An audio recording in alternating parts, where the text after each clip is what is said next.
Misalnya gini, orang sekarang tuh nggak siap dakwai orang yang ahli maksiat. Dulu tuh zaman Nabi dakwah itu malah nggak sekedar nggak maksiat, masih kafir yang didakwai. Pertama Quran turun tidak ada qul ya ayyuhan nahdiyun, qul ya ayyuhal muhammadiyun, yang ada malah qul ya ayyuhal kafirun, karena yang didakwai orang kafir.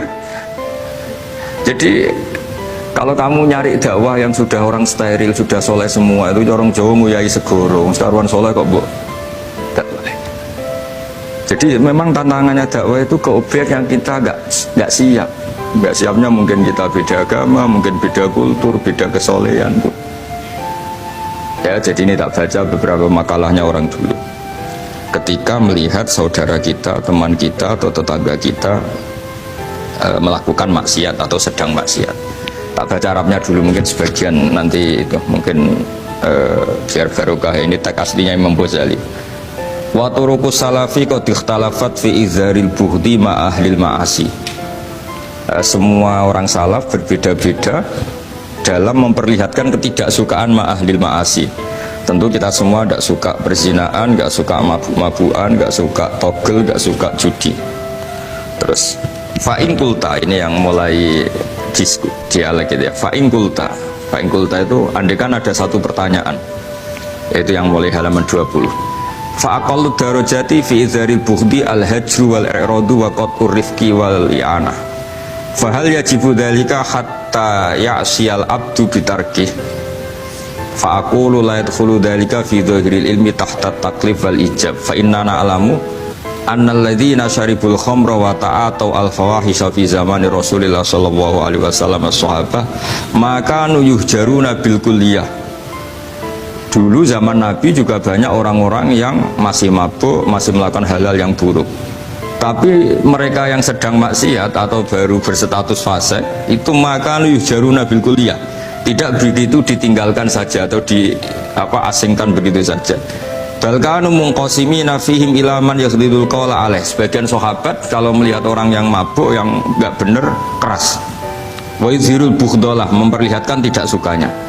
Wa ila man yuridu anhu wa la yata'arradu anhu. Ini milik orang Jawa, ya tidak benci, ya tidak suka, pokoknya terus pasif. Semua corong Jawa gak melok-melok ya, itu. Nggak, biar sampean ngerti bahwa perilaku kita sebagai orang Jawa atau orang Timur, orang Indonesia ternyata ada pembenaran di ikhya, meskipun kebetulan. Kebenaran Anda meskipun kebetulan. Nah kali ini kebetulan yang punya dalil itu maksudnya sudah kebetulan sekarang dicarikan apa? Dalil kan lumayan kan supaya kelihatan pinter gak Pak Zarkasi gitu. Kalau ini pinter dapat gaji. Jadi pinter ada dua, pinter yang digaji Allah kayak saya, yang digaji negara gak Pak Zarkasi. Maka pasti kaya saya lah, yang gaji lebih kaya. Saya dulu itu sering ngajar di Jogja, ketika boyong di Naruan, di Rembang itu teman-teman saya yang kerja di Jogja itu tanya gini, Pak, kok bisa ya habis gaji tetap di Jogja pindah di kampung yang gajinya agak jelas. Ya jelas saya, kata saya, kok bisa gajinya dia itu surga, gaji kamu paling 2 juta. terus dia bilang, ya inginnya 2 juta dan surga, rakus gak baik kan. Tapi Allah itu maha luas, masih nggak apa-apa ya, gaji di dunia, gaji di akhirat nggak masalah kan? Jangan insya Allah betul sudah. Artinya gini, ketika melihat kemungkaran, ini kan saya bela Mbah Mun, makanya judul ini Al-Intisar lil Madhaib Syekhina, bela Mbah Mun, bela Pak Kuras, bela bapak kita sendiri. Kita tidak pernah punya guru-guru yang melihat kemungkaran itu reaktif. Tapi secara referensi yang reaktif zaman dulu pun ada. Wa ilaman yuziru al-bughdalah, ada orang yang memperlihatkan ketidaksukaannya. Ya kita secara referensi itu ya ada kelompok yang seperti itu, mulai dulu ya ada. Ada yang tidak ngambil sikap. Nah ini sangat Jawa sekali. Wa ilaman yu'ridu anhu wa la yata'arradulah. Ya, tapi kamu jangan terus bilang, wah Imam Ghazali berarti NU kultural, ya enggak. Imam Ghazali itu ada sebelum bahasa Mas Ari, nanti kamu ngait-ngaitkan Imam Ghazali punya KTA NU enggak, ya enggak ini. Ya jelas ya, ada yang ngambil sikap apa? Yudhirul bughda, memperlihatkan ketidaksukaannya, ada yang ngambil sikap yu'ridu anhu wa la yata'arradu lah.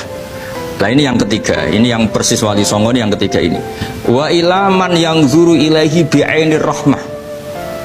Ada orang itu melihat temannya maksiat, saudaranya maksiat, bawaannya malah tambah suka, tambah sayang.